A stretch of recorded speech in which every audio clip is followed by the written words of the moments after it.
In the East Coast's misty mountains of Appalachia, Chris Barton is driving to the site of an old coal mine.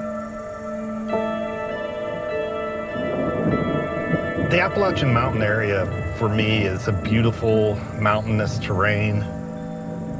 My name is Chris Barton. I'm the president of Green Forest Work. I'm also a professor at the University of Kentucky. I grew up running around in this area, backpacking, camping, and hiking, and that's kind of why I got into this business.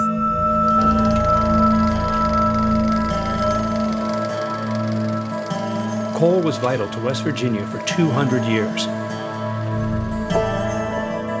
Now the industry is moving out of the region, leaving coal mines behind.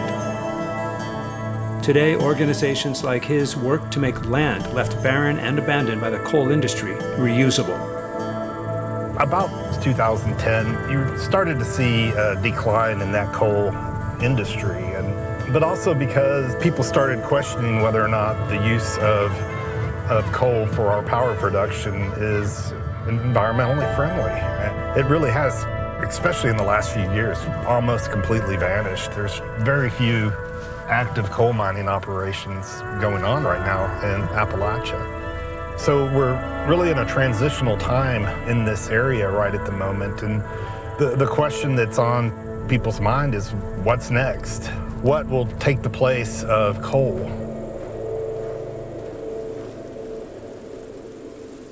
The surface mine that we're standing on now would have been several thousands of acres here, and again, this would have been a biodiverse forest before the mining commenced. They'd have cleared all of the timber off of it, drilled down to expose the coal seam, blasted all of the rock off, hauled the coal away, and then put the mountains back to what they called approximate original contour, basically trying to restore the shape of the mountains to what they were before mining. You're completely reliant upon this one industry, and so when that industry starts to decline, which it's doing right now, you're affecting really the entire community here. The county has epidemic levels of obesity, epidemic levels of opioid abuse. I think this kind of project that we're doing will create some hope for the people who live here. Clifford Smith runs the Appalachian Renewal Project. He partners with Green Forest Work to bring new environmental and economic opportunities to the region. Our objective is to help restore the ecosystem as our foundation to then have various sustainable businesses that set on top of that. So agriculture, recreation, and certain industrial uses like renewable energy. Here we go.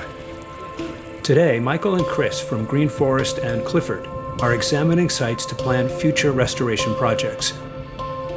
You're saying up into there? Yeah, and then out there. Well, when you don't have these forests, it's really problematic because so many of these lands are unmanaged. And when they're left unmanaged, you know, if this was a hay pasture land that they were wanting, no one's cutting hay off of it, nobody's grazing cattle of it, they're essentially unused. So what we lose is that natural biodiversity of the forest that was here. We lose the carbon accumulation potential to help mitigate climate change. We lose all of the benefits that forests provide to society in terms of producing timber products, non-timber forest products, water quality, air filtration. We just lose all of those benefits. The United Nations estimates the planet loses 7 million hectares of forest a year. 1/3 of the world's forests have already been cut down, an area twice the size of the United States.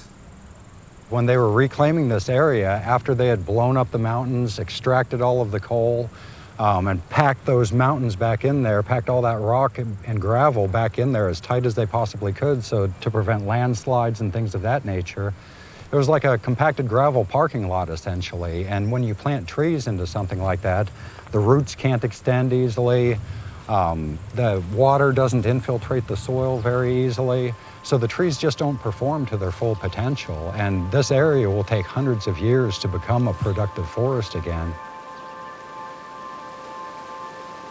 Green Forest's work is part of a global sustainability plan to plant 1 trillion trees by 2030. This could sequester some 200 gigatons of carbon over the trees' lifetimes, equal to the annual emissions of more than 43 billion cars. Work starts by renewing the soil from the ground up. Heavy machinery is used to till and air the land before vegetation is added to reintroduce nutrients in the soil. Once the soil has been restored, the organization begins replanting the lost forests. In the U.S., there are an estimated 200,000 square miles ready for reforestation. If done, 333 million metric tons of carbon dioxide could be captured every year, offsetting the emissions of 72 million cars.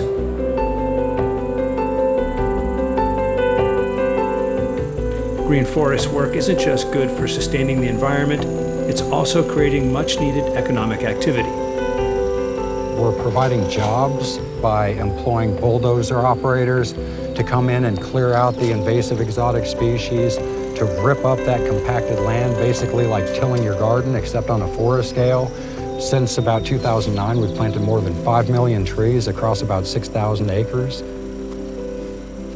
Though their work takes over a decade to show results on the ground, the saplings they once planted in other parts of the country have matured into full-size trees.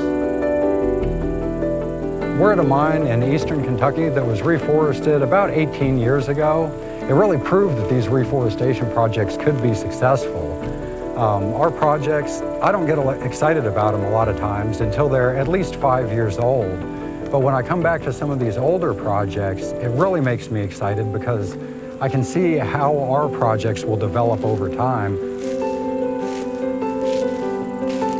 I haven't been back here in several years, and I'm going to be interested to walk around a bit more and see. But it's nice, the whole forest floor here are ferns, and of course none of this was planted, but this is what you would expect in our native forest, to have this type of forest floor. So that's really encouraging to see that, you know, nature is sort of reclaiming this site.